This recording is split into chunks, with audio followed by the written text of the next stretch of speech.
Bismillahirrahmanirrahim. Assalamualaikum warahmatullahi wabarakatuh. Waalaikumsalam warahmatullahi wabarakatuh. Bagaimana kabarnya hari ini?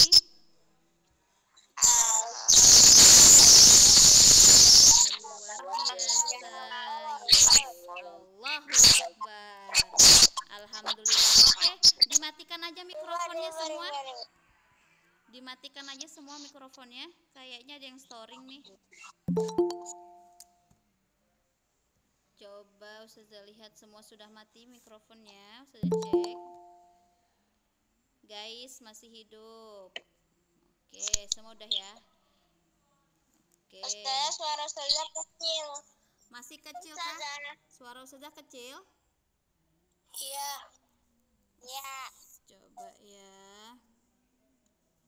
Ustazah nyaringin dulu. Halo? Kedengaran?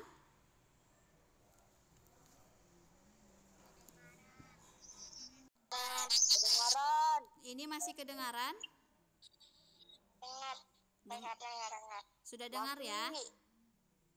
Ya, Ibu. Oke. Sekarang silahkan mikrofonnya dimatikan. Semuanya. Guys, hidup lagi. Nah, teman-teman, seperti biasa, peraturan kita jangan menyalakan mikrofon kecuali Ustazah minta. Jangan ngobrol di kolom komentar. Oke. Sekarang Ustazah sebelum kita belajar agar pelajaran kita ini mudah kita pahami dan bermanfaat, alangkah baiknya kita berdoa terlebih dahulu. Tidak perlu dinyalakan mikrofonnya. Baik. Sikap berdoa, tangannya diangkat, kepalanya ditundukkan. Doa sebelum belajar PAI. Bismillahirrahmanirrahim. Rabbi zidni ilma warzuqni fahma. Rabbi israhli sadri wa yassirli amri wakhlul uqdatam min lisani yafqahu qawli. Amin ya rabbal alamin. Masya Allah teman-teman, hari ini kita sudah puasa hari ke-7. Barakallah. Semua insya Allah sudah puasa full ya puasanya ya, insya Allah ya. Ustazah doakan semoga kalian semua nanti puasanya full 30 hari tunai. Amin ya robbal alamin. Dimudahkan semua langkahnya, tidak ada halangan apapun. Baik, sekarang pekan pertama kan pekan 2 kita liburan ya. Nah, pekan kedua itu seharusnya kita membahas tentang kisah Nabi Ibrahim. Tapi karena tertunda, jadi kita jadikan satu hari ini, yaitu pekan 2 dan pekan 3 dijadikan satu di pekan 3 ya. Nah, di situ kita membahas tentang kisah teladan. Nah, sebelumnya Ustazah mau bertanya dulu deh, yang pelajaran pekan 1 tentang sholat ya. Ustazah buka bukunya Ustazah dulu.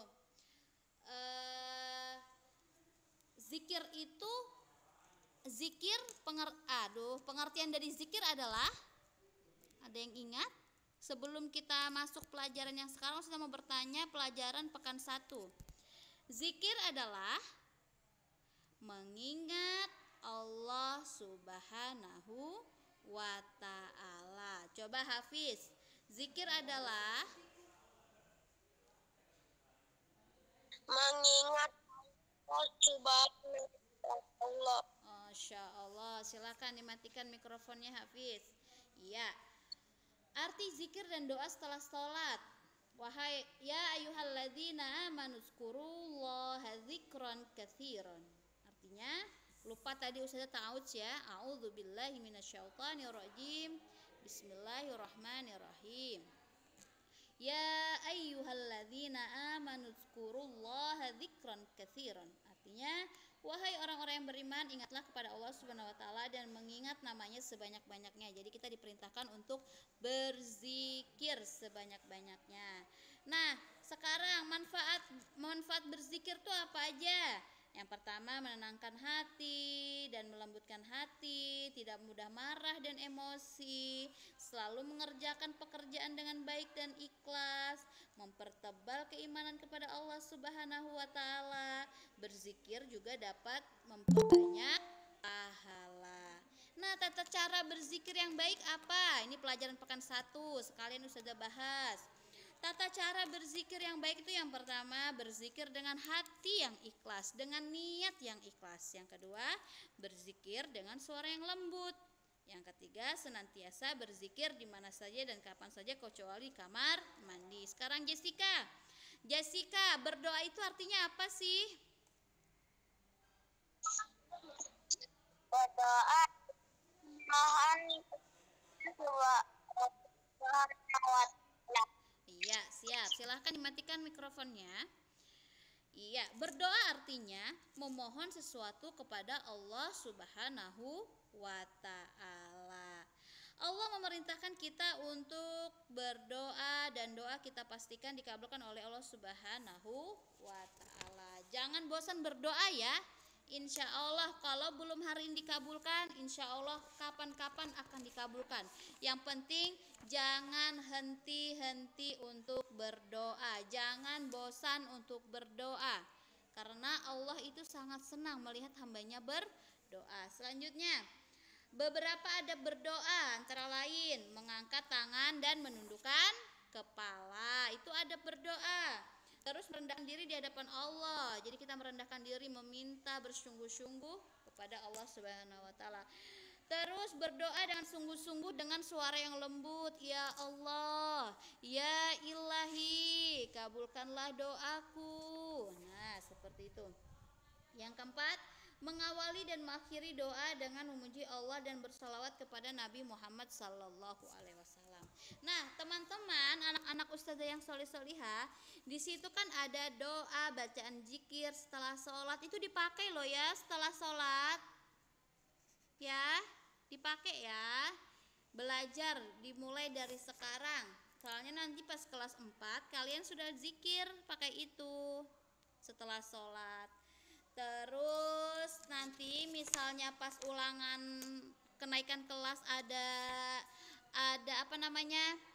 Ada praktek, nilai praktek, insya Allah ustazah akan praktek sholat, praktek bacaan sholat. Nah, atau di sini perintahnya sih doa.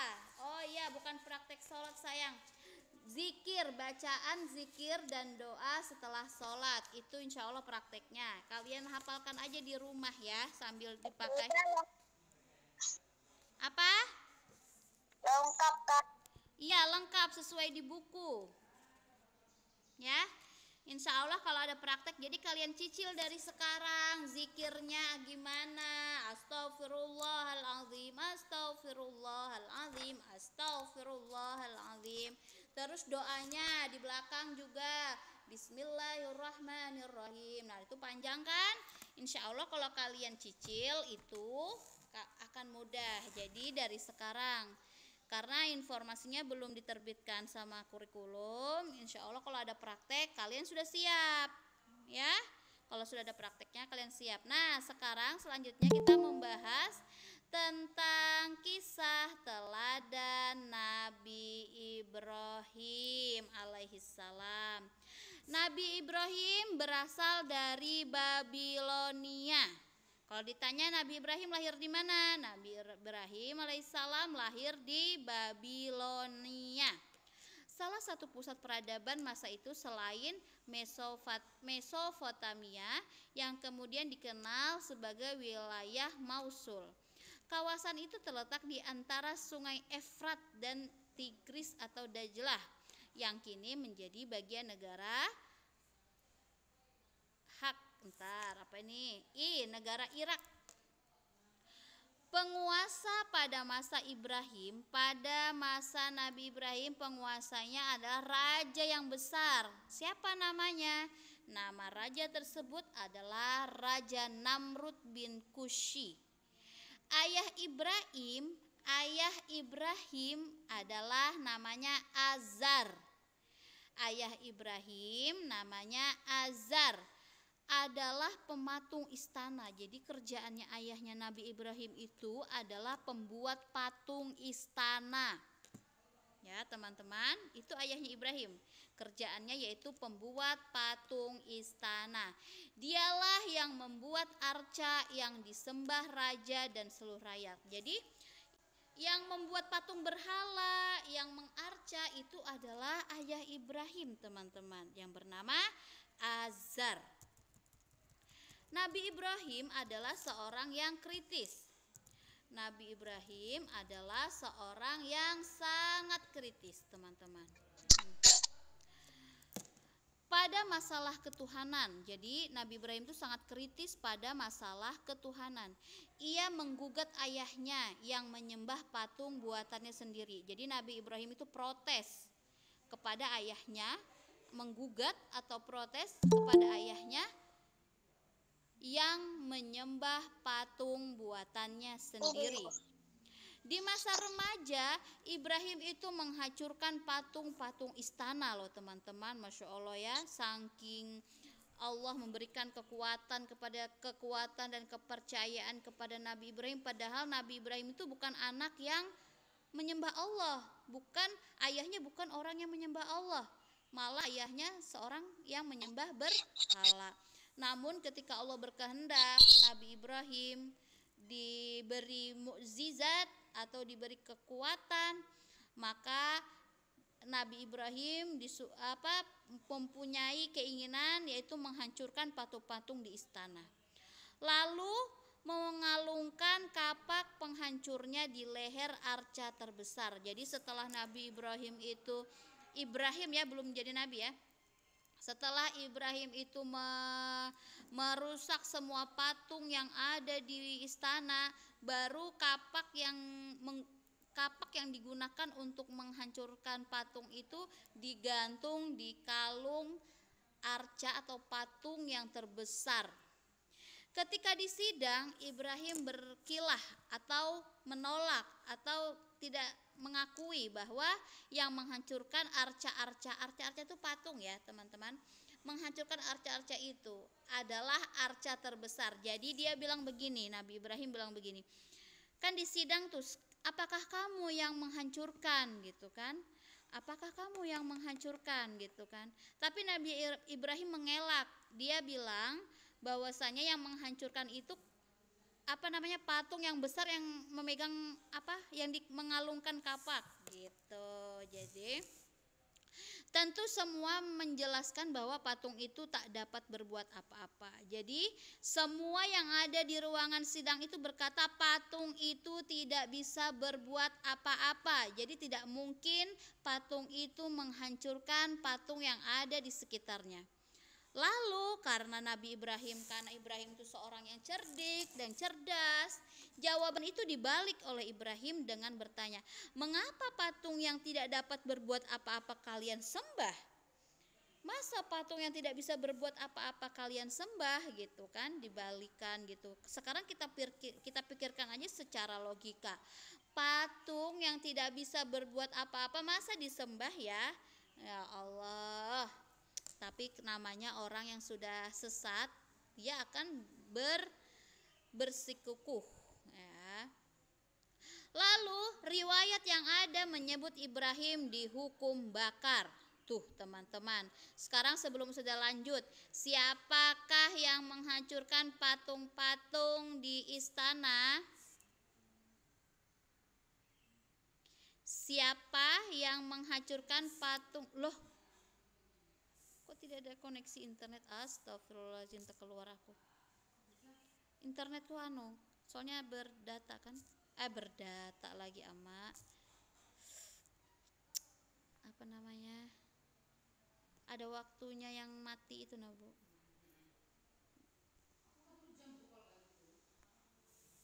Bukan kan Bu, misalnya sudah memenuhi kuota, dia mati sendiri. Nah, Afwan ya teman-teman, Ustaz keluar tadi, sekarang saya sudah masuk ya. Iya, oke. Oh ya, oh ya, oke. Sekarang matikan mic-nya. Mohon maaf tadi terkeluar Ustazah Salma ya. Sebelum Ustazah Salma lanjut, siapakah yang menghancurkan patung di istana Raja Namrud? Iya, Ibrahim. Oke. Nabi Ibrahim itu berasal dari mana? Babilonia. Siapakah nama ayah Ibrahim? Oke. Siapakah penguasa pada masa itu? Iya. Iya. Oke. Ketika Nabi Ibrahim disidang, katanya apa yang dikatakan orang yang ada di ruangan sidang?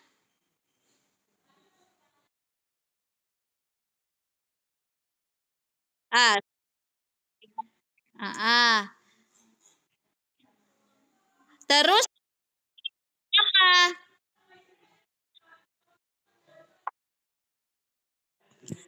Nabi Ibrahim bilang apa kan begini, Nabi Ibrahim kan dikatakan dia yang menghancurkan patung, tapi kan Nabi Ibrahim kan mengelak, bukan dia yang menghancur. Terus dia membilang siapa yang menghancur patung di sekitar itu?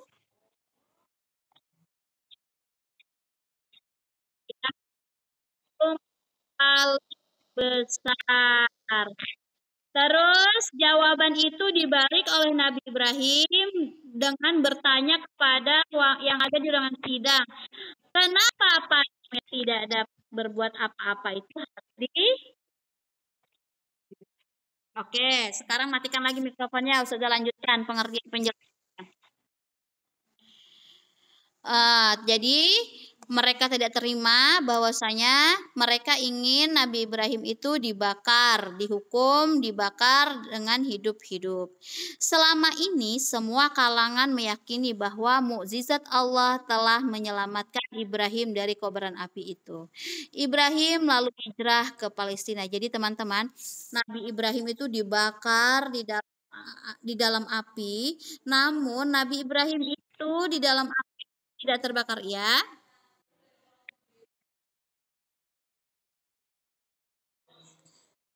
Iya, mungkin lagi anu ini. Bentar. Kan yang tidak terlihat, yang tidak dikasih lihat itu biasanya Nabi Muhammad saya tahu ini dikasih lihat ini gambarnya. Nanti diperbaikin ya. Tapi kayaknya kalau Nabi yang apa? Ya, iya.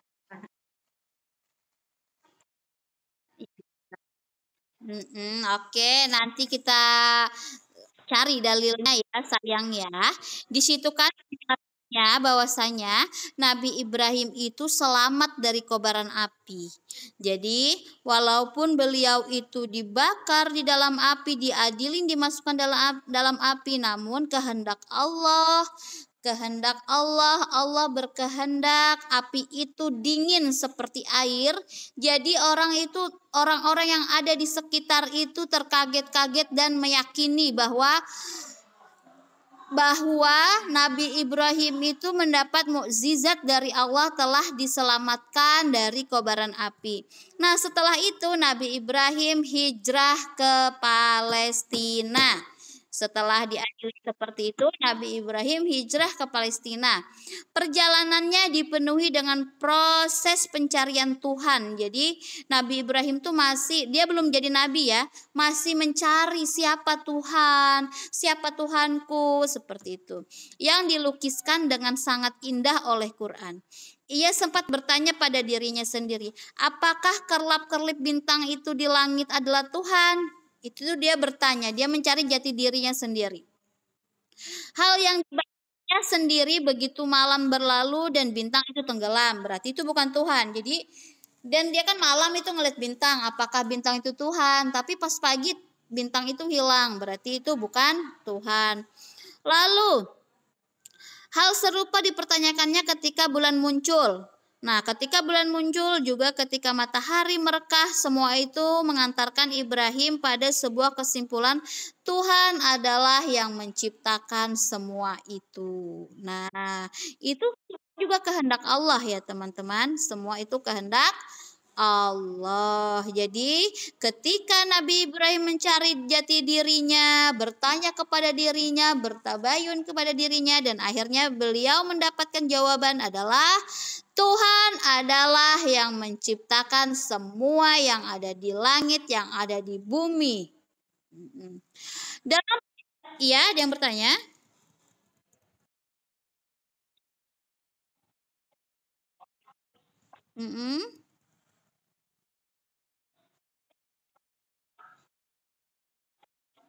Oh, mendengar cerita ya. Iya, baik sih. Jadi intinya kobaran api itu dingin karena Allah berkehendak. Karena ada doanya itu ya sayang, ada doanya. Ada doanya.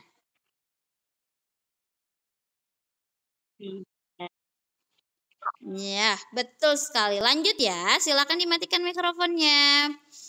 Nah, jadi tadi Nabi Ibrahim itu nanti dulu bertanyanya ya, sebentar. Nanti ada waktunya, Ustazah kasih waktu bertanya biar tak terputus Ustazahnya menjelaskan. Jadi ketika sudah berhijrah di perjalanan mencari Tuhan dan akhirnya Ibrahim menemukan siapakah Tuhan itu. Tuhan adalah yang menciptakan semua yang ada di langit dan di bumi. Dalam perjalanannya ke Palestina, Ibrahim menikah dengan Sarah. Jadi dalam perjalanannya ke Palestina, Ibrahim itu menikah dengan Sarah. Sarah itu siapa? Sarah adalah putri Raja Chazan. Jadi Sarah itu adalah putri Raja Chazan. Setelah tinggal beberapa saat, Ibrahim dan Sarah pergi ke Mesir. Jadi setelah menikah, beberapa saat saja di Palestina, lalu mereka pergi ke Mesir.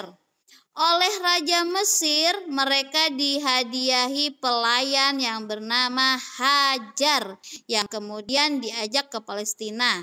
Sarah yang tak kunjung dikaruniai anak mendesak Ibrahim untuk menikahi Hajar. Masya Allah, tabarakallah ya teman-teman. Jadi Sarah belum mempunyai anak. Ketika mereka pergi ke Mesir, mereka itu siapa? Ibrahim dan Hajar dihadiahi oleh Raja Mesir seorang budak atau pelayan yang bernama Hajar. Namun mereka sudah bertahun-tahun belum memiliki anak, maka Sarah mendesak Ibrahim untuk menikahi pelayannya tadi yang bernama Hajar. Ustazah kok bisa begitu? Bisa. Ketika orang sudah ikhlas itu akan bisa dilakukan dengan ringan. Setelah menikah dengan Hajar, Nabi Ibrahim akhirnya dikaruniai seorang anak yang bernama Ismail, teman-teman. Jadi Nabi Ibrahim dan Hajar dikaruniai seorang anak yang bernama Ismail. Setelah itu wahyu pun turun, teman-teman. Nabi Ibrahim diperintahkan oleh Allah Subhanahu wa taala untuk membawa Nabi Ismail dan Hajar pergi ke suatu tempat yang disebut Bakah. Tuh, nanti kalau ada pertanyaan, kemana Nabi Ibrahim disuruh membawa kemana Nabi Ismail dan Hajar mendapat wahyu?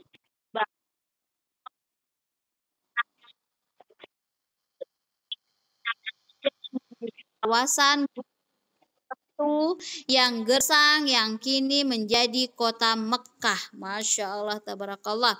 Di sanalah Ibrahim membangun Ka'bah, lalu ia kembali ke Palestina meninggalkan Hajar dan anaknya Ismail. Jadi selama di selama di Mekah, Nabi Ibrahim itu membuat Ka'bah. Lalu Ibrahim kembali ke Palestina namun meninggalkan Hajar dan anaknya Ismail. Nabi Ibrahim juga dikaruniai lagi seorang anak yang diberi nama Ishak, teman-teman. Masya Allah, anaknya Nabi semua ya. Nabi Ishak adalah putra Nabi Ibrahim alaihissalam dan Sarah. Nah, teman-teman. Jadi tadi kan pas pertama Nabi Ibrahim menikah sama Sarah belum dikaruniai anak, namun Sarah menyuruh Nabi Ibrahim menikahi Hajar dan mendapat anak yang bernama Hajar.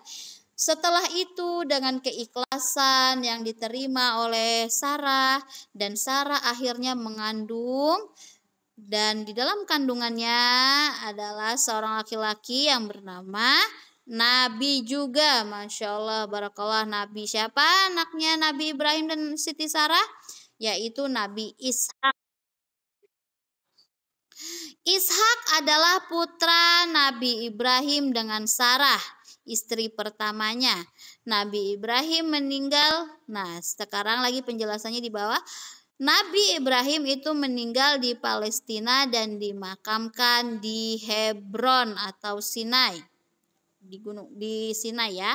Makamnya hingga kini dihormati oleh pemeluk 3 agama, Islam, Kristen maupun Yahudi. Ibrahim memang bapak para nabi yang membawa 3 agama samawi tersebut. Lebih dari itu, Ibrahim adalah bapak monoteisme. Pencariannya terhadap Tuhan telah mengantarkan seluruh umat manusia terhadap prinsip kemerdekaan manusia untuk tidak terikat pada apapun kecuali Tuhan. Maka ritual untuk menapaktilasinya berupa ibadah haji. Nah, sebelum Ustazah masuk ke kisah keteladanan Nabi Ismail, Ustazah mau bertanya lagi. Ustazah mau bertanya, siapakah nama istri pertama Nabi Ibrahim?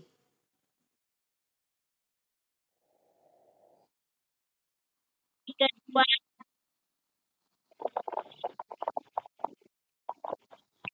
istri kedua Nabi Ibrahim.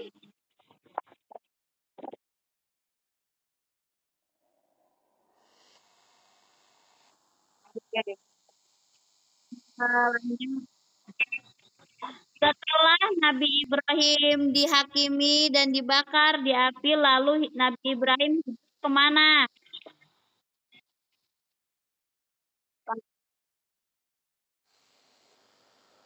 Nabi Ibrahim dipenuhi proses pencarian apa?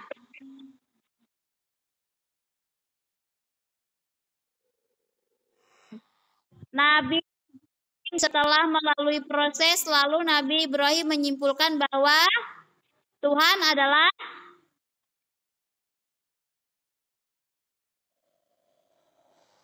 ya,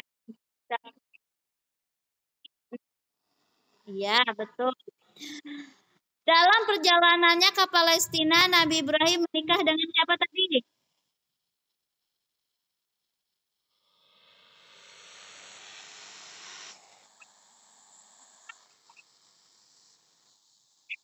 Putri Sarah adalah putri dari Raja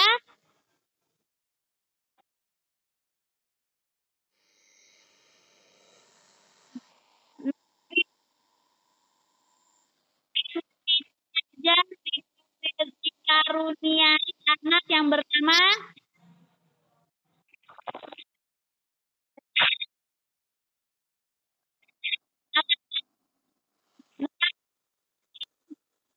Hajar.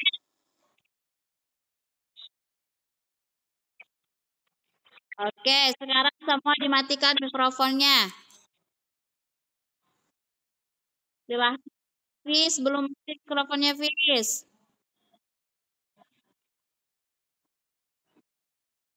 Oke.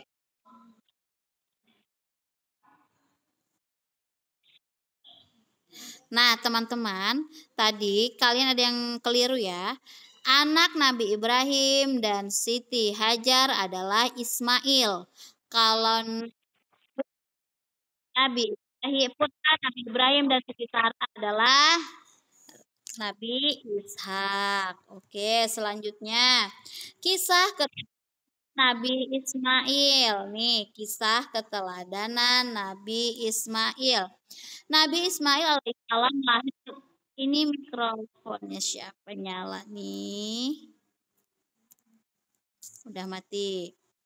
Nabi Ismail alaihissalam lahir di Palestina sebagai anak Ibrahim dari Hajar. Kelahirannya mengusik ketenangan istri pertama Ibrahim, yaitu Sarah yang belum dikaruniai anak. Ibrahim pun mengajak Hajar dan Ismail meninggalkan Palestina, memasuki wilayah kering kerontang yang tak berpenghuni. Daerah kini menjadi kota Mekah. Ia meninggalkan ibu dan bayinya di sana. Dengan iringan doa yang bersungguh-sungguh agar Allah melimpahkan rizki kepada yang datang ke daerah yang menjadi rumah Allah itu. Di tempat itu Ismail kecil menangis kehausan, teman-teman. Hajar lalu berlari antara bukit Safa dan Marwah dalam tradisi gurun. Orang yang mencari air akan menuju puncak bukit untuk melihat ke arah bawah ada tidaknya burung-burung yang biasanya berkerumun di sekitar sumber air. Setelah 7 kali berlari, Hajar melihat sumber air yang menyembul di cekungan bukit-bukit batu.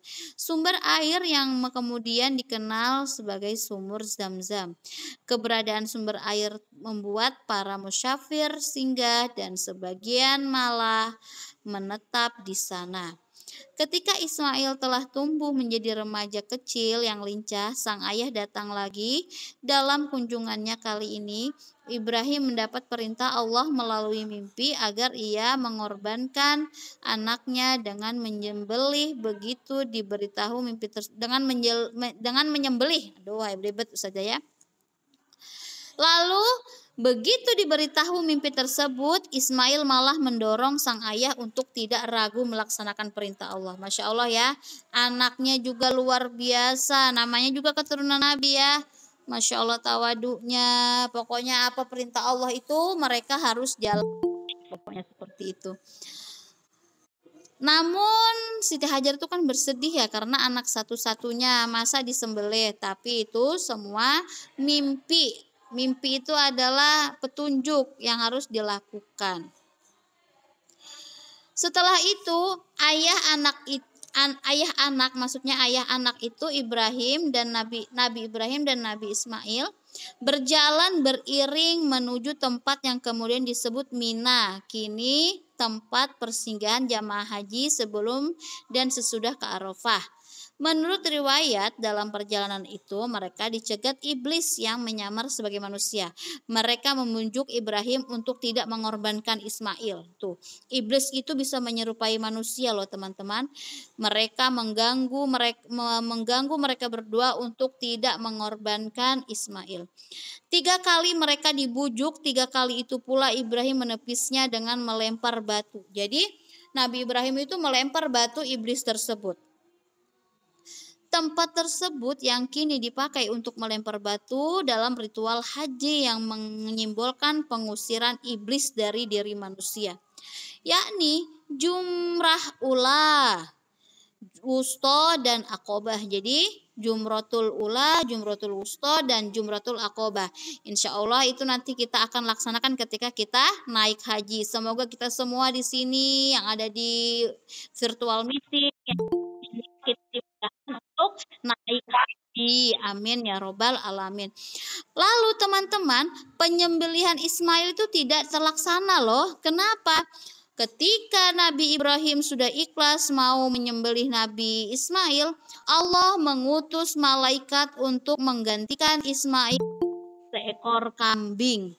Tuh, tiba-tiba ketika Nabi Ibrahim ingin menyembelih Nabi Ismail, ternyata Nabi Ismail digantikan oleh malaikat seekor kambing.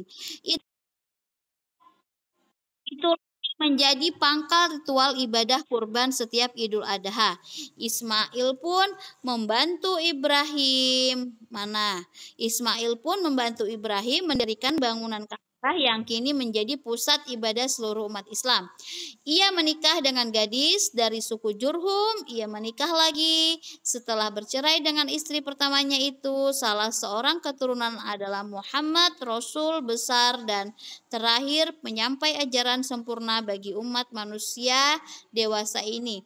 Ismail wafat di Palestina di usia sekitar 137 tahun. Masya Allah. Tahun ibadah haji merupakan simbol kemerdekaan dan persatuan manusia adalah sejarah atas jejak Ibrahim, Ismail, dan Hajar. Nah, Masya Allah. Ya, enggak apa-apa yang telat. Nanti kalau kita belajar lihat di apa namanya rekamannya Ustazah. Nah, teman-teman, ternyata kisahnya Nabi Ibrahim, Siti Hajar dan Ismail itu adalah penyeruan ibadah kurban, haji dan lain-lain ya, Idul Adha. Jadi di sini kita disuruh berkurban. Terus kalau naik haji itu apa saja rangkaian-rangkaiannya itu sudah dilalui oleh Nabi Ibrahim, diajarkan seperti itu. Nah, sampai sini ada yang mau bertanya?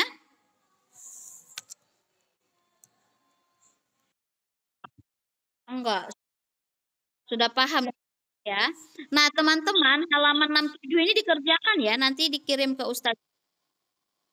Ini mungkin selang 30 menit Ustazah akan kirim link soal di Google, iya.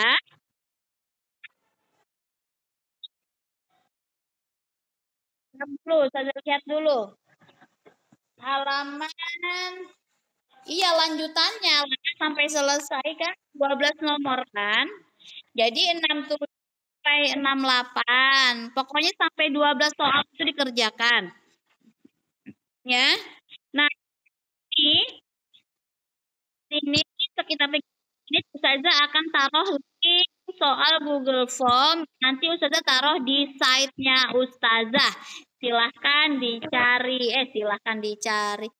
Nanti chatnya Ustazah ya. Kalau ndak ada yang ingin, coba Ustazah dulu gabung.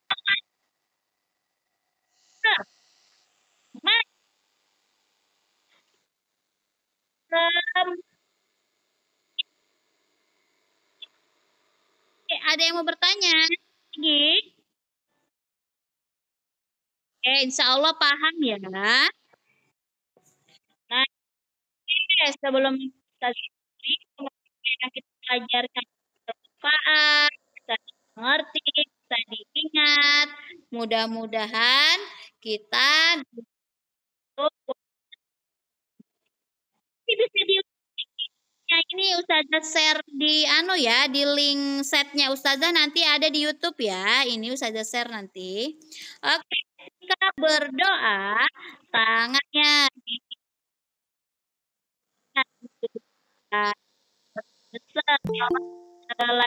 PAI. Alhamdulillahirabbil alamin. Segala puji bagi Allah Tuhan semesta alam. Oke, saya akhiri. Assalamualaikum warahmatullahi wabarakatuh.